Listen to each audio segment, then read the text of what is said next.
Hello, नमस्कार friend. Radhe Radhe, Ram Ram. कैसे हैं आप लोग? बढ़िया होंगे और आपकी तैयारी अच्छे लेवल की चल रही होगी। चलिए हम यूथ प्रैक्टिस का भक्ति काल का पार्ट 3 लेकर आए हैं।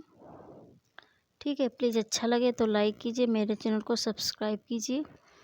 और ऑलरेडी इसका हम इस यूथ प्रैक्टिस का जो है हिंदी साहित्य का इतिहास के जितने भी PYQ क्वेश्चन थे मैंने कवर करवा दिए हैं। ठीक है, वो मेरे चैनल पे प्लेलिस्ट बना दी है, आप लोग जाइए।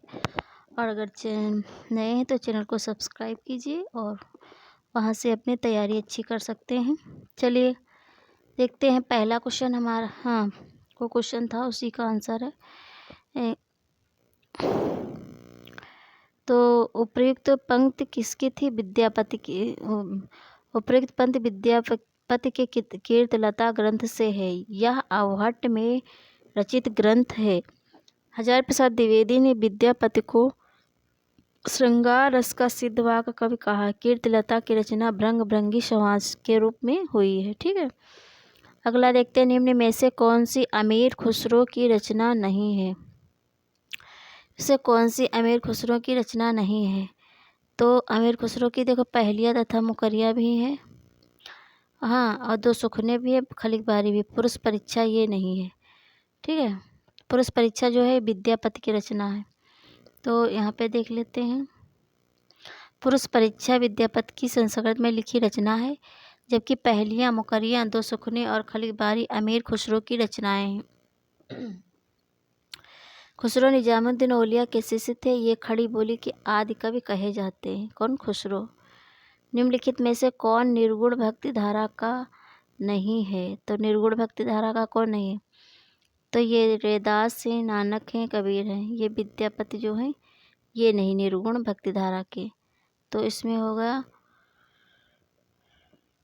रैदास, नानक और कबीरदास निर्गुण भक्ति धारा के कवि हैं, जबकि विद्यापति आदिकालीन भक्त और श्रृंगारी कवि हैं। जो विद्यापति हैं आदिकालीन भक्त और श्रृंगारी कवि हैं विद्यापति।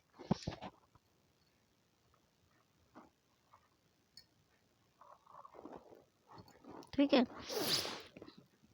विद्यापति शैव संप्रदाय के कवि हैं। विद्यापति किस संप्रदाय के? शैव संप्रदाय के हैं। और विद्यापति को मैथिल कोकिल, अभिनव जयदेव तथा खेलन कवि आदि उपाधियाँ प्राप्त हैं। तो इनकी उपाधियाँ कौन कौन सी है? मैथिल कोकिल, अभिनव जयदेव, खेलन कवि की उपाधियाँ प्राप्त है। किसको? विद्यापति को। ढोला मारूरा दूहा में ढोला के पिता का क्या नाम है? तो ढोला मारूरा दूहा में ढोला के पिता का क्या नाम है? राजा नल नाम है। क्या नाम है? राजा नल। तो इसमें थोड़ा देख लेते हैं। ढोला मारूरा दूहा में ढोला के पिता का नाम राजा नल है। ढोला मारूरा दूहा 11वीं सदी में रचित कवि कल्लोल की रचना। इसमें राजकुमार ढोला, राजकुमारी मारू तथा राजकुमारी मारवाड़ी की प्रेम कथा है। यह लोक प्रचलित प्रेम कथा जो राजस्थान में अधिक लोकप्रिय मूलतः दोहे में रचित है, जिसमें कवि कुशल राय ने 17वीं सदी में कुछ चौपाइयाँ जोड़ी। ठीक है, अगला देखते हैं, गोरखनाथ का समय 11वीं सदी है। यह मान्यता किस विद्वान की है? तो यह मान्यता किस विद्वान की है? तो यह मान्यता राहुल शंकरत्यायन, हजारी प्रसाद द्विवेदी, आचार्य रामचंद्र शुक्ल किसकी है? तो डॉक्टर पीताम्बर दत्त बड़द्वाल की है। ठीक है, तो इसमें कौन सा होगा? गोरखनाथ का समय 11वीं सदी है। यह मान्यता डॉक्टर पीताम्बर दत्त बड़द्वाल की है।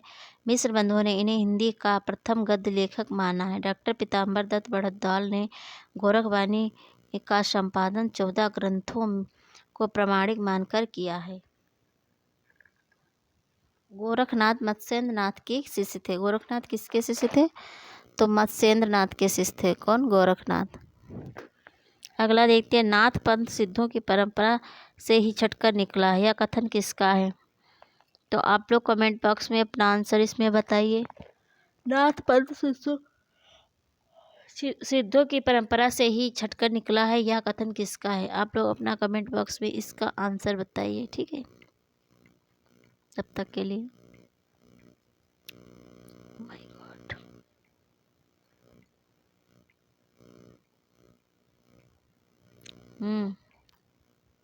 नाथ पंथ सिद्धों की परंपरा से ही छटकर निकला है। उक्त कथन आचार्य रामचंद्र शुक्ल का है। शुक्ल जी ने अपनी पुस्तक हिंदी साहित्य का इतिहास के आदिकाल प्रकरण 2 में कहा है, जिस प्रकार सिद्धों की संख्या 84 प्रसिद्ध है, उसी प्रकार नाथों की संख्या 9 है। गोरक्ष सिद्धांत संग्रह के अनुसार 9 नाथों के नाम निम्न है: नागार्जुन, जड़भरत, हरिश्चंद्र, सत्यनाथ, भीमनाथ, गोरक्षनाथ, चरपट और जलंधर मलयार्जुन। ठीक है।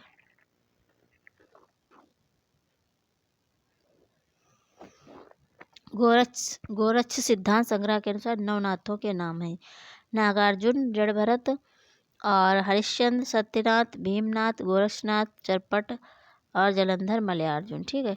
पिंगल मिश्रित भाषा की रचना है। पिंगल जो है मिश्रित भाषा की रचना है। तो पिंगल मिश्रित भाषा की रचना है तो ये है पृथ्वीराज रासो की। किसकी है? पृथ्वीराज रासो की। तो पिंगल मिश्रित भाषा की रचना पृथ्वीराज रासो है। पिंगल मिश्रित भाषा की रचना कौन सी है? पृथ्वीराज रासो। शेष विकल्प गलत है। पृथ्वीराज रासो के रचयिता चंद्रवरदाई हैं। पिंगल भाषा शैली का जन्म पूर्वी राजस्थान में ब्रज क्षेत्रीय भाषा शैली के उपकरणों को ग्रहण करते हुए था। इस भाषा में चारण परंपरा के श्रेष्ठ साहित्य की रचना हुई। राजस्थान के अनेक चारण कवियों ने इसका उल्लेख किया है। किसका? पिंगल भाषा का। ठीक है। पूर्वी पिंगल राजस्थानी का साहित्य है जो इसका अधिकतर साहित्य भाट जात के कवियों द्वारा लिखित है। ठीक है। डॉक्टर चटर्जी के अनुसार अवहट्ट की ये राजस्थान में पिंगल नाम से विख्यात है। डॉक्टर चटर्जी कहते हैं अवहट्ट ही राजस्थान में पिंगल नाम से विख्यात है। तोसी तोरी ने राजस्थान की पूर्वी भाग की भाषा को पिंगल नाम दिया है। किसने दिया? तोसी तोरी ने। अब देखते आदिकालीन हिंदी के संदर्भ में उपयुक्त नहीं है। क्या नहीं उपयुक्त है? तो संयोगात्मकता की ओर झुकाव, ये आदिकालीन हिंदी के संबंध में उपयुक्त नहीं है पूछ रहा है। तो संयोगात्मकता की ओर झुकाव ये उपयुक्त नहीं है। ढा ध्वनि का विकास ये है। ढा ध्वनि का विकास ये भी है। संयुक्त स्वर आय का प्रयोग ये भी है। अगला देखते हैं, इसका थोड़ा डेफिनेशन देख लेते हैं। आदिकालीन हिंदी के संबंध में संयोगात्मकता की ओर झुकाव उपयुक्त कथन नहीं। शेष विकल्पों के अन्य कथन सत्य। आदिकालीन हिंदी का व्याकरण 1000 या 1100 ईस्वी के आसपास तक अपभ्रंश के बहुत निकट था। भाषा में काफ़ी रूप ऐसे थे जो अपभ्रंश के थे, किंतु धीरे धीरे अपभ्रंश के व्याकरणिक रूप कम होते गए और हिंदी के अपने रूप विकसित होते गए। आदिकालीन हिंदी में मुख्यतः उन्हीं ध्वनियों स्वरों व्यंजनों का प्रयोग मिलता है जो अपभ्रंश में प्रयुक्त होती है, पर कुछ अंतर भी थे। अपभ्रंश में केवल 8 स्वर थे, जैसे छुटा बड़ा, छुटी बड़ी, छुटाओ बड़ाओ, ए ओ। ठीक है। ये 8 स्वर मूल स्वर थे। कौन से थे? ये 8 स्वर थे जो मूल स्वर थे। अगला आदिकालीन हिंदी में 2 नए स्वर आए आओ विकसित हो गए, जो संयुक्त स्वर थे तथा जिनका उच्चारण क्रमशः आए आओ जैसा था। ना, रा, ला, सा व्यंजन संस्कृत, पाली, प्राकृत तथा अपभ्रंश में दंत ध्वनि थे। आदिकाल में ये वर्ष हो गए। ठीक है। न, म, ल पहले संयुक्त व्यंजन थे, अब वे क्रमशः न, म, ल के महाप्राण रूप हो गए, अर्थात संयुक्त व्यंजन न रहकर मूल व्यंजन हो गए।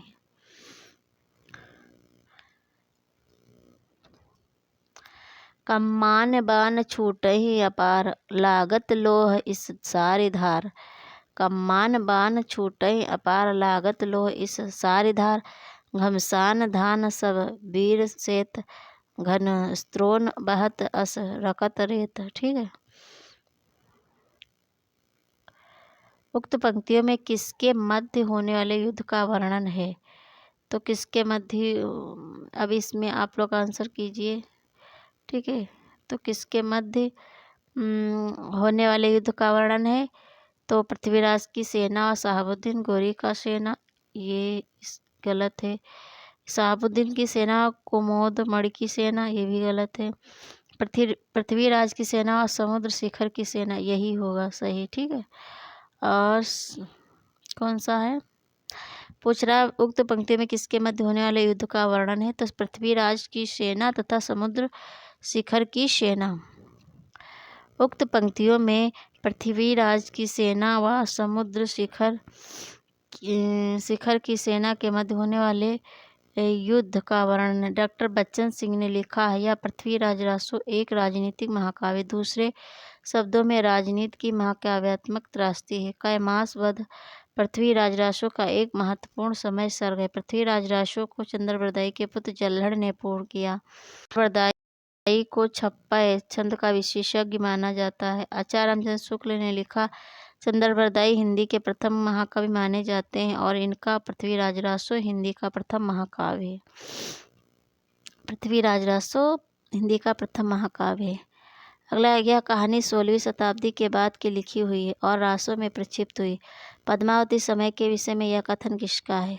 तो यह कथन डॉक्टर हजारी प्रसाद द्विवेदी का है। ठीक है,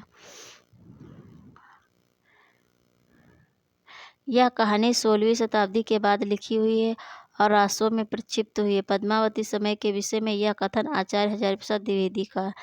आचार्य हजारी प्रसाद द्विवेदी जन चेतना की दृष्टि से साहित्य इतिहास के शोधकर्ता, मार्मिक विचारक, उपन्यासकार, ललित निबंधकार, संपादक तथा बहुश्रुत आचार्य के रूप में मान्य है। ठीक है, आचार्य हजारी प्रसाद द्विवेदी को चिन्हमुखी मानवता के अन्वेषक के रूप में जाना जाता है। हजारी प्रसाद द्विवेदी की प्रमुख रचनात्मक रचनाएं निम्न हैं। सूर साहित्य 1930 में लिखी गई, हिंदी साहित्य की भूमिका 1940 में लिखी, कबीर 1941 में लिखी, हिंदी साहित्य का आदिकाल 1952 में लिखा, सहज साधारण 1963 ईस्वी में लिखी गई, कालिदास की लालित योजना 1965 में लिखी गई, मध्यकालीन बोध का स्वरूप 1970 में लिखी गई। पद्मावती समय जो रासो का 20वां समय सर्ग है, में चंद्रबरदाई ने श्रृंगार, वीर, रौद्र, विभत्स एवं भयानक रसों का सजीव या यथार्थ अंकन किया है। चंद्रबरदाई द्वारा रचित पृथ्वीराज रासो में 69 समय सर्ग हैं और 68 प्रकार के छंदों का प्रयोग किया गया। तिब्बत के 84 सिद्धों की परंपरा कौन से सिद्ध से आरंभ हुई है। तो तिब्बत के 84 सिद्धों की परंपरा जो है लुइपा से आरंभ हुई है। ठीक है, तिब्बत के 84 सिद्धों की परंपरा लुइपा से आरंभ हुई है। देखिए फ्रेंड, इसमें बहुत सारे क्वेश्चन हैं, इसलिए थोड़ा फास्ट चलने की कोशिश करेंगे। निम्न में से कौन आदिकाल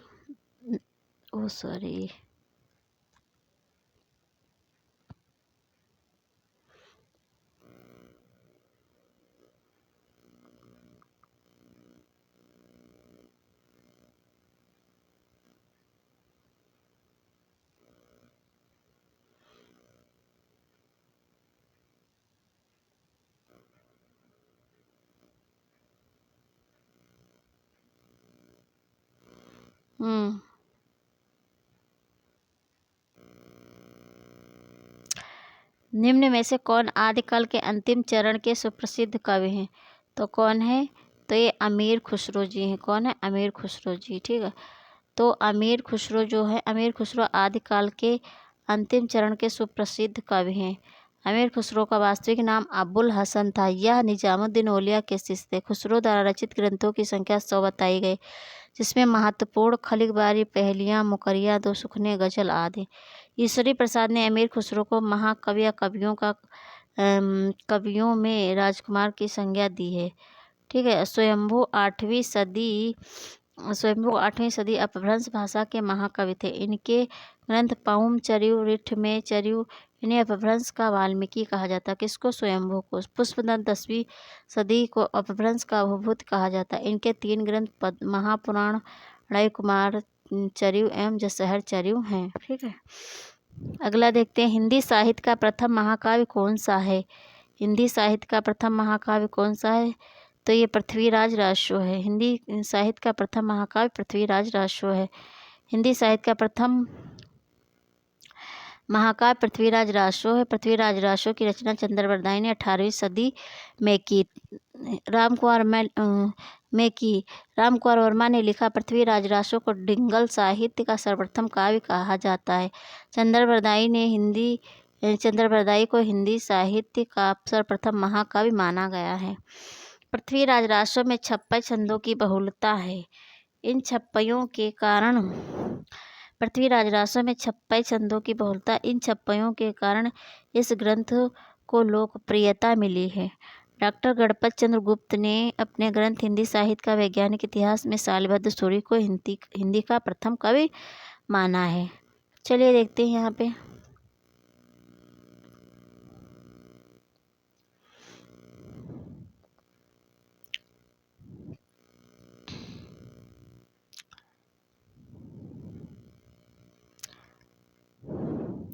गोरखनाथ और उनका युग रांगे राघव, ठीक है।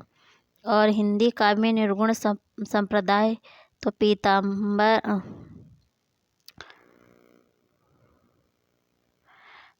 पीताम्बर दत्त बढ़द्वाल और नाथ संप्रदाय के हजारी प्रसाद द्विवेदी, नाथ संप्रदाय हजारी प्रसाद द्विवेदी, ठीक है। और सिद्ध साहित्य के कौन है? सिद्ध साहित्य के धर्मवीर भारती, सिद्ध साहित्य धर्मवीर भारती। तो इस प्रकार यहाँ पे इसकी वो देख लेते हैं व्याख्या। कन्फर्म नहीं क्वेश्चन तो क्या फ़ायदा। तो गोरखनाथ और उनका युग हो गया रांगे राघव। हिंदी काव्य में निर्गुण संप्रदाय पीताम्बर दत्त बढ़द्वाल, नाथ संप्रदाय हजारी प्रसाद द्विवेदी, सिद्ध साहित्य धर्मवीर भारती, ठीक है। अगला देखते हैं।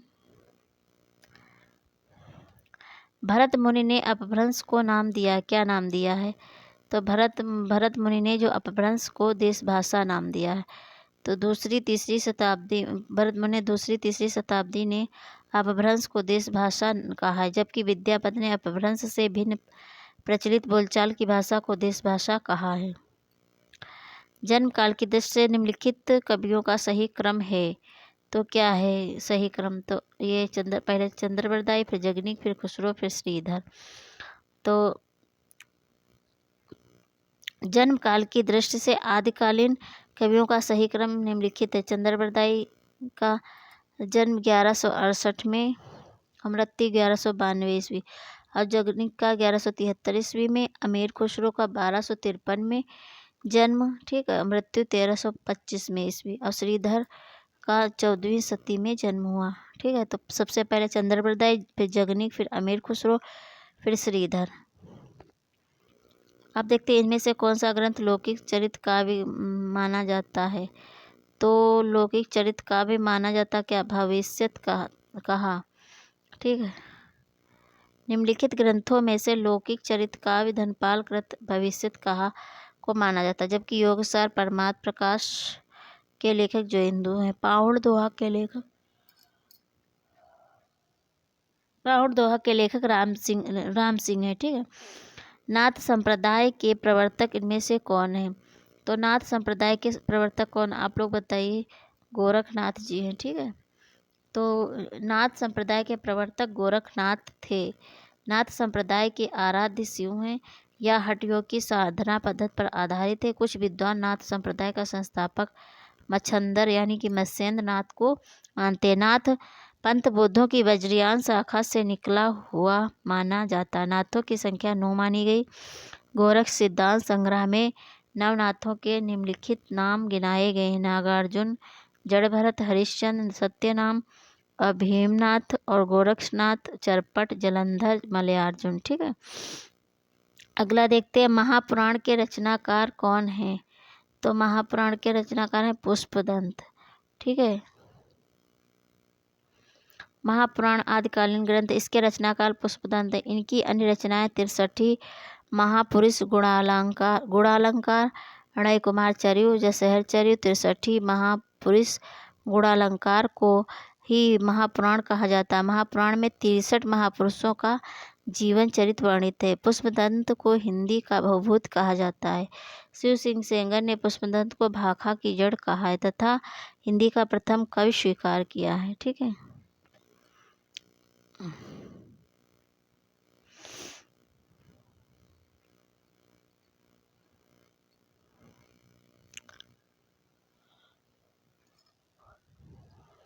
इन सिद्धों एवं नाथों में सबसे पुराने कौन हैं?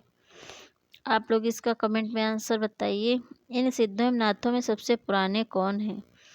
तो सबसे पुराने कौन हैं? तो ये सबसे पुराने हैं मच्छंदर नाथ। ऑप्शन बी सही होगा उसमें। सिद्धों एवं नाथों में सबसे पुराने मच्छंदर नाथ। सिद्धों से ही नाथ संप्रदाय की उत्पत्ति हुई, जिसके प्रवर्तक मत्स्येंद्र नाथ थे। सरापा को हिंदी का प्रथम कवि माना गया है, जिनकी रचना दोहा कोश है। कंडपा सिद्धों में सबसे श्रेष्ठ विद्वान तथा सबसे बड़े कवि माने जाते हैं, किंतु उनका कोई ग्रंथ प्राप्त नहीं है। अगला देखते हैं, बीसल देव रासो की नायिका का क्या नाम है? तो बीसल देव रासो की नायिका का नाम है राजमती। क्या नाम है? राजमती। तो बीसल देव रासो की नायिका का नाम राजमती। बीसल देव रासो 1155 ईस्वी में लिखा एक रासो साहित्य है, जिसके रचनाकार नरपति नाल है। बीसल देव रासो के रचनाकार कौन है? रचनाकार है नरपति नाल। ठीक है, नरपति नाल है। यह 4 खंडों में वीर तथा श्रृंगार रस प्रधान रचना है। हिंदी में सर्वप्रथम 12 मासा ऋतु का वर्णन तथा वीर काव्य परंपरा का प्रथम ग्रंथ बीसल देव रासो को ही माना जाता है। किसको माना जाता है? बीसल देव रासो को ही। आदिकालीन रासो साहित्य की प्रमुख प्रवृत्तियों से संबंधित कौन सा कथन सही नहीं है? तो कौन सा कथन सही नहीं है बताइए इसमें। तो पूछ रहा है, इस साहित्य में राष्ट्र प्रेम का सुंदर चित्रण किया गया है आदिकालीन रासो साहित्य की प्रमुख प्रवृत्तियों में। बिल्कुल गलत। तो वर्णन एवं साहित्य की अन्यतम विशेषता है। बिल्कुल सही। इसमें शौर्य को विलासिता का स्वाभाविक और जीवन चित्रण हुआ। बिल्कुल सही। श्रृंगार रस और वीर रस का एक साथ चित्रण इसकी महत्वपूर्ण विशेषता। ये भी सही है। तो इसका आंसर संबंधित कौन सा कथन सही नहीं है? तो ये वाला सही नहीं है। ठीक है, इस साहित्य में राष्ट्र प्रेम का सुंदर चित्रण किया गया है।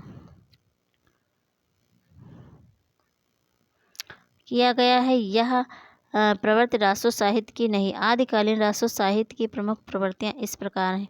युद्धों का सजीव वर्णन इस साहित्य की अन्यतम विशेषता है। इसमें शौर्य और विलासिता का स्वाभाविक और जीवंत चित्रण हुआ है। श्रृंगार रस और वीर रस का एक साथ चित्रण रासो साहित्य की महत्वपूर्ण भूमिका है।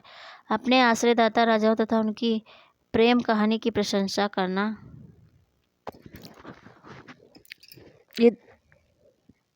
इनकी प्रमुख प्रवृत्तियां कौन कौन सी? युद्धों का सजीव वर्णन इस साहित्य की अन्यतम विशेषता है। ठीक है, इसमें शौर्य और विलासिता का स्वाभाविक और जीवंत चित्रण हुआ है। श्रृंगार रस और वीर रस का एक साथ चित्रण रासो साहित्य की महत्वपूर्ण विशेषता है। अपने आश्रयदाता राजाओं तथा उनकी प्रेम कहानी की प्रशंसा करना, ये सब उनकी प्रवृत्तियां हैं रासो साहित्य, आदिकालीन रासो साहित्य की। अमावस के घर झिलमिल चंदा, पूनम के घर सूर, नाद के घर व्यंद गरजे, बाजंत अनहद दूर। उपयुक्त काव्यांश में अनहद नाद की स्थिति को व्यक्त करने वाले योगी का नाम क्या है? तो इसका नाम है गोरखनाथ। क्या नाम है? गोरखनाथ। अमावस के घर झिलमिल चंदा, पूनम के घर सूर, नाद के घर व्यंद गरजे, बाजंत अनाहद स्तूर। उपयुक्त काव्यांश में अनाहद नाद की स्थिति को व्यक्त करने वाले योगी संत का नाम गोरखनाथ है। ठीक, क्या नाम है? गोरखनाथ। भाषा की कसौटी पर यदि ग्रंथ को कसते हैं तो और भी निराश होना पड़ता, क्योंकि वह बिल्कुल बेठिकाने है।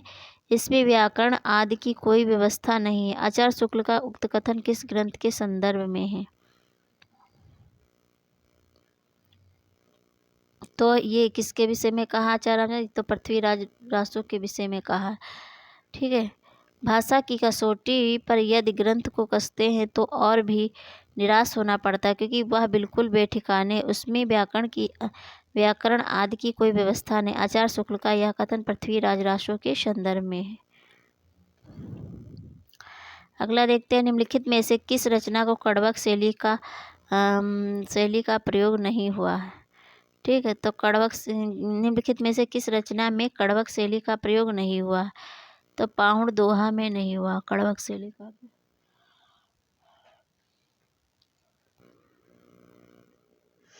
पाहुड़ दोहा में कड़वक शैली का प्रयोग नहीं हुआ। जम्बू स्वामी चर्यु पौम चर्यु महापुराण में कड़वक शैली का प्रयोग हुआ। पाहुड़ दोहा में कड़वक शैली का प्रयोग नहीं हुआ है। जम्बू स्वामी चर्यु पौम चर्यु महापुराण में कड़वक शैली का प्रयोग हुआ है। ठीक है। सांकेतिक अर्थ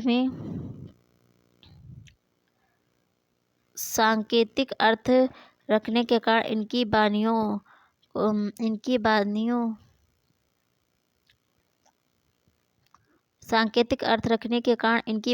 की भाषा को संध्या भाषा कहा गया है। तो किनकी बानियों की भाषा को संध्या भाषा कहा गया? सांकेतिक अर्थ रखने के कारण इनकी बानियों की भाषा को संध्या भाषा कहा गया। तो किनकी बानियों को संध्या भाषा का? तो सिद्धों की बानियों को संध्या भाषा कहा गया। सांकेतिक अर्थ रखने के कारण सिद्धों की बानियों की भाषा को संध्या भाषा कहा गया। सिद्ध साहित्य का प्रथम कवि सराहपा को माना जाता। इन्हें सरोज, वज्र, राहुल, भद्र आदि नामों से जाना जाता। सिद्धों में सबसे पुराने कौन है? सराहपाद। सिद्धों में सबसे पुराने हैं सराहपाद। आदिकाल के किस कवि की भाषा हिंदी के वर्तमान रूप में सर्वाधिक निकट है? तो आदिकाल के किस कवि की भाषा हिंदी के वर्तमान रूप में सर्वाधिक निकट? तो इसमें होगा अमीर खुसरो। ठीक है, क्या होगा? अमीर खुसरो।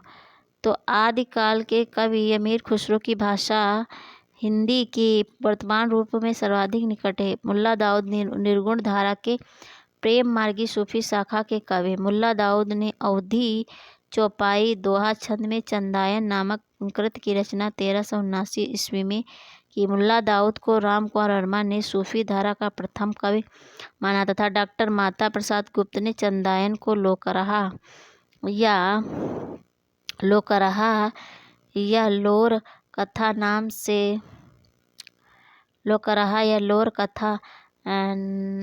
से अभिहित किया। चंद्रबरदाई की कृति पृथ्वीराज रासो, विद्यापति की कृति कीर्तिलता एवं कीर्तिलता का अदहमाण की कृति संदेश रासक है, जो कि पहला धर्मेतर रास ग्रंथ है तथा अमीर खुसरो की कृतियों की संख्या 100 बताई जाती है। अमीर खुसरो की कृतियों की संख्या कितनी बताई जाए? 100, जिसमें खलिक बारी, दो सुखने, मुकरिया, गजल आदि प्रमुख हैं। पृथ्वीराज रासों में प्रमुख रस कौन सा है? तो पृथ्वीराज रासों में वीर और श्रृंगार रस दोनों हैं। वीर और श्रृंगार रस दोनों पृथ्वीराज रासों में। ठीक है।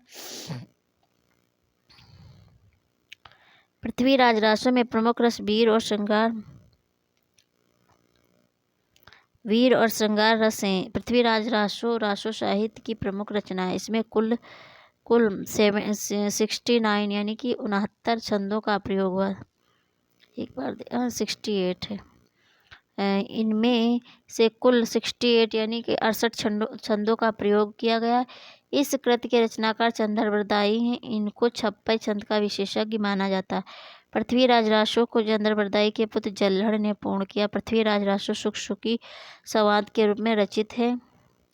आचार्य रामचंद्र शुक्ल ने चंद्रबरदाई को हिंदी का प्रथम कवि माना। तो चंद्रबरदाई को आचार्य रामचंद्र शुक्ल ने चंद्रबरदाई को हिंदी का प्रथम कवि तथा पृथ्वीराज रासो को हिंदी का प्रथम महाकाव्य माना है। ठीक है।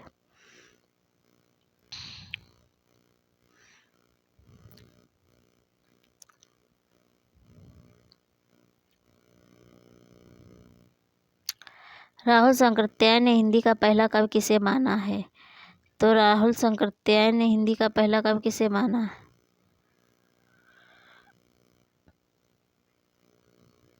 सराहपाद को। राहुल शंकरत्यायन ने जो है सासे शंकरत्यायन सासे सराहपाद। ठीक है। पहला कवि पूछा। राहुल शंकरत्यायन ने हिंदी का पहला कवि किसे माना है? तो सा पकड़ लो। तो सा से सराहपाद और सा से राहुल शंकरत्यायन ने किसे माना? सराहपाद को पहला कवि। राहुल शंकरत्यायन ने हिंदी का पहला कवि सराहपाद को माना। इन्हें राहुल भद्र भी कहा जाता है। इनके ग्रंथ का नाम दोहा कोश है। आचार्य रामचंद्र शुक्ल ने चंद्रबरदाई को हिंदी का प्रथम महाकवि माना। राम कुंवर वर्मा ने स्वयंभू को हिंदी का प्रथम कवि माना और शिव सिंह सेंगर ने पुष्पदंत को हिंदी का प्रथम कवि माना है। अगला देखते हैं, सिद्धों की वाणियों को हिंदी काव्यधारा के रूप में किसने संग्रहित किया है? तो सिद्धों की वाणियों को हिंदी काव्यधारा के नाम से किसने संग्रहित किया? सिद्धों की वाणियों को हिंदी काव्यधारा के नाम से किसने संग्रहित किया? तो महापंडित राहुल शंकरत्यायन जी ने संग्रहित किया। सिद्धों की वाणियों को हिंदी काव्यधारा के नाम से किसने संग्रहित किया? तो महापंडित राहुल शंकरत्यायन ने। सिद्धों की वाणियों को हिंदी काव्यधारा के नाम से महापंडित राहुल शंकरत्यायन ने संग्रहित किया। महोपाध्याय हरप्रसाद शास्त्री द्वारा संपादित बोधगान और दोहा में सरापा और कृष्णाचार्य का दोहा संग्रहित है। दोहा कोश का संपादन डॉक्टर प्रबोध चंद्र बागची ने किया। दोहा कोश में तिल्लोपा, सरहपा, कंडपा के दोहे संग्रहित हैं। आदिकाल के कवि सरापाद की काव्य परंपरा में विकसित नाथ पंथ के हठयोग का पल्लवन आगे चलकर इनमें से किस कवि में हुआ है? तो किस कवि में हुआ है? आदिकाल के कवि सरापाद की काव्य परंपरा में विकसित नाथ पंथ के हठयोग का पल्लवन आगे चलकर इनमें से किस कवि में हुआ? तो ये कबीर में हुआ। किस में हुआ? कबीर में। अगला देखते हैं, आदिकाल के कवि सरापाद की काव्य परंपरा में विकसित नाथ पंथ के हठयोग का पल्लवन आगे चलकर कबीर में हुआ है। बौद्ध धर्म के सिद्धांतों में देश की बदलती हुई परिस्थितियों ने जिन नवीन भावनाओं की सृष्टि की उन्हीं के परिणाम स्वरूप सिद्ध साहित्य की रूपरेखा तैयार हुई। सिद्ध साहित्य के प्रादुर्भाव विषयक यह कथन इनमें से किसका है? तो यह किसका है? आप लोग कमेंट कीजिए, बताइए। तो ये है डॉक्टर राम कुंवर वर्मा जी का। किसका है? डॉक्टर राम कुंवर वर्मा जी का। बौद्ध धर्म के सिद्धांतों में देश की बदलती हुई परिस्थितियों ने जिन नवीन भावनाओं की सृष्टि की उन्हीं के परिणाम स्वरूप सिद्ध साहित्य की रूपरेखा तैयार हुई। सिद्ध साहित्य के प्रादुर्भाव विषयक यह कथन राम कुंवर वर्मा का है। किसका है? राम कुंवर वर्मा का।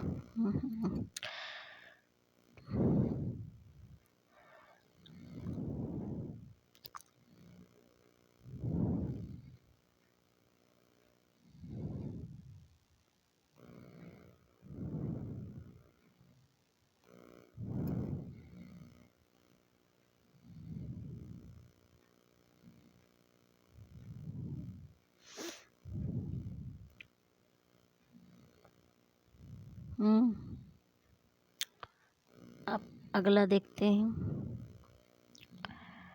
नागरी प्रचारणी सभा से प्रकाशित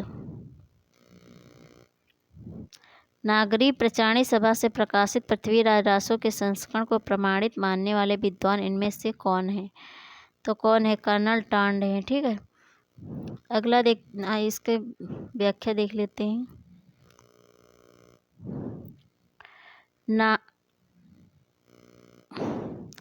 नागरी प्रचारणी सभा से प्रकाशित पृथ्वीराज रासो के संस्करण को प्रमाणिक मानने वाले विद्वान कर्नल टांड है। पृथ्वीराज रासो को प्रमाणिक, अप्रमाणिक, अर्धप्रामाणिक मानने वाले विद्वानों का विवरण इस प्रकार है। ठीक है। नागरी प्रचारणी सभा से प्रकाशित पृथ्वीराज रासो के संस्करण को प्रमाणिक मानने वाले विद्वान कर्नल टांड है। वहाँ पे दिए पृथ्वीराज रासो को प्रमाणिक, अप्रमाणिक, अर्धप्रामाणिक मानने वाले विद्वानों का विवरण।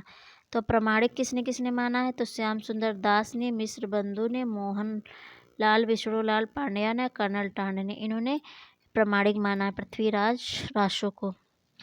और जो है अप्रमाणिक किसने माना है? तो अप्रमाणिक माना है आचार्य रामचंद्र शुक्ल ने और कविराज श्यामल दास और गौरी शंकर, हीराचंद ओझा, वुल्हर, मुरारी दीन, देवी प्रसाद, इन्होंने सबने अप्रमाणिक माना। अर्धप्रमाणिक किसने माना? आचार्य हजारी प्रसाद द्विवेदी और डॉक्टर दशरथ ओझा, डॉक्टर सुनीति कुमार चटर्जी और मुनिजन विजय, इन्होंने क्या माना है? अर्धप्रमाणिक माना है। अगला देखते हैं, भारतेश्वर बाहुबली रास इसमें से किस काव्य धारा का ग्रंथ है? तो ये है किस काव्य धारा? तो जैन साहित्य का है। भारतेश्वर बाहुबली रास इसमें से किस काव्य धारा का ग्रंथ है? तो जैन साहित्य काव्य धारा का ग्रंथ है। भारतेश्वर बाहुबली रास इनमें से जैन साहित्य काव्यधारा का ग्रंथ। इसके लेखक शालिभद्र सूरि। गणपति चंद्रगुप्त ने शालिभद्र सूरि को हिंदी का प्रथम कवि माना। आचार्य रामचंद्र शुक्ल ने रासो साहित्य का विवरण वीरगाथा काल के अंतर्गत दिया। शुक्ल ने चंद्रबरदाई को हिंदी का प्रथम महाकवि एवं इनकी रचना पृथ्वीराज रासो को हिंदी का प्रथम महाकाव्य माना है। सिद्ध साहित्य के अंतर्गत सराहपा आते, इनको राहुल सांकृत्यायन ने हिंदी का प्रथम कवि मानते हैं। सराहपा की रचना दोहा कोश नामक ग्रंथ है। गोरखनाथ का नाथ पंथ बौद्धों की वज्रयान शाखा से निकला हुआ माना जाता है। अगला देखते हैं, निम्नलिखित में से कौन सी रचना शिलांकित है? तो ये राउरवेल शिलांकित रचना है। राउरवेल शिलांकित रचना है। इसकी रचना रोडा नामक कवि ने की थी। यह रचना 10वीं और 11वीं शताब्दी की गद्य पद मिश्रित चंपू काव्य नखशिख वर्णन की श्रृंगार परंपरा का आरंभ राउरवेल से माना जाता है। वर्ण रत्नाकर मैथिली हिंदी में रचित ज्योतिरेश्वर ठाकुर की गद्य की प्रथम रचना है। इसका ढांचा विश्व कोशात्मक है। उक्त व्यक्ति प्रकरण दामोदर शर्मा द्वारा रचित व्याकरण ग्रंथ है। बसंत विलास 84 दोहों में रचित श्रृंगारिक काव्य। अगला देखते, आदिकालीन साहित्य से संबंधित इनमें से कौन सा कथन सही नहीं है? तो इसमें पूछ रहा है कौन सा सही नहीं है। ठीक है,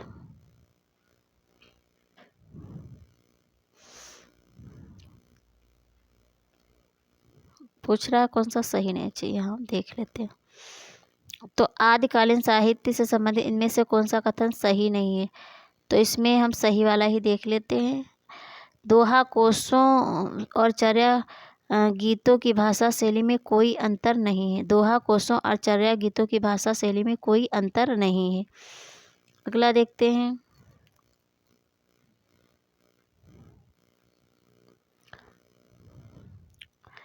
दोहा कोशों और चर्या गीतों की भाषा शैली में कोई अंतर नहीं। आदिकालीन साहित्य से संबंधित यह कथन सही नहीं है। दोहा आदिकालीन अपभ्रंश साहित्य का छंद है। चर्या पद एक प्रकार के गीत होते हैं जो सामान्यतः अनुष्ठान के समय गाए जाते हैं।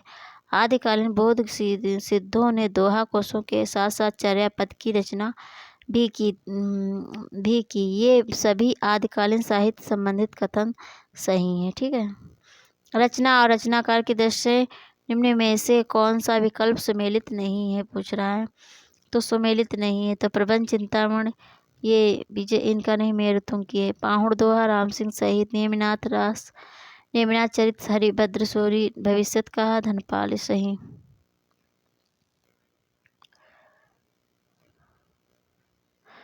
ठीक है, तो इसमें पूछ रहा है कौन सा विकल्प सुमेलित नहीं है? तो ऑप्शन ए होगा। ठीक है, प्रबंध तो रचना और रचनाकार की दृष्टि से प्रबंध चिंतामणि विनय चंद्र सूरि सुमेलित नहीं। यह सम्मेलन सही। प्रबंध चिंतामणि मेरुतुंग की है। पाहुड़ दोहा राम सिंह की। नेमिनाथ चरयु हरिभद्र सूरि, भविष्यत का धनपाल, नेमिनाथ चौपई विनय चंद्र सूरि। जसहर चरित्र के लेखक हैं कौन है? जसहर चरित्र के लेखक कौन है? तो पुष्पदंत है। कौन है? पुष्पदंत। जसहर चरित्र के लेखक पुष्पदंत हैं। कौन है? पुष्पदंत। इनकी अन्य प्रमुख कृतियां हैं महापुराण, रणय कुमार चरयु। महापुराण में 63 महापुरुषों के जीवन चरित्र वर्णित है। पुष्पदंत को हिंदी का भवभूत कहा जाता है। निम्नलिखित लेखक उनकी रचनाएं इस प्रकार हैं। स्वयंभू पौम चरयु, धनपाल भविष्यत कथा, भविष्यत कहा, अब्दुल रहमान संदेश रासक। ठीक है, दब सहाव प्रयास नामक अपभ्रंश में निम्नलिखित ग्रंथ की रचना किसने की है? तो ये देवसेन ने की। किसने की है? देवसेन ने। तो दब सहाव प्रयास नामक अपभ्रंश में लिखित ग्रंथ की रचना देवसेन ने की। देवसेन ने सन 933 ईस्वी श्रावकाचार्य की रचना की। श्रावकाचार्य ने 250 दोहों में श्रावक धर्म का प्रतिपादन किया। देवसेन के अन्य ग्रंथ हैं नय चक्र, दर्शन सार, भाव संग्रह, तत्वसार आदि। अगला देखते हैं, इनके लेखक देख लेते हैं। यहाँ पे लेखक और उनकी रचनाएं देख ले। आशा कवि, चंदन बाला रास, शालिभद्र सूरि, भारतेश्वर बाहुबली रास, जिन धर्म सूर्य स्थूल भद्र रास। अगला देखते हैं, संदेश रासक किस प्रकार का काव्य है? तो संदेश रासक किस प्रकार का काव्य? प्रबंध काव्य, खंड काव्य, महाकाव्य, मुक्तक काव्य। इसका आंसर आप लोग कमेंट में बताइए, फिर अगले दिन में इसका आंसर बताऊंगी। Thanks for watching friend. आज के लिए इतना ही, और अगला हम अगले नेक्स्ट क्लास में लेकर आएंगे। बने रहिए मेरे चैनल पे। अगर आप नए हैं तो मेरे चैनल को सब्सक्राइब ज़रूर कर लीजिए, और वीडियो को लाइक तो ज़रूर कीजिए, और कमेंट में अपना मत ज़रूर दीजिए कि आपको वीडियो कैसा लगा। Thanks for watching.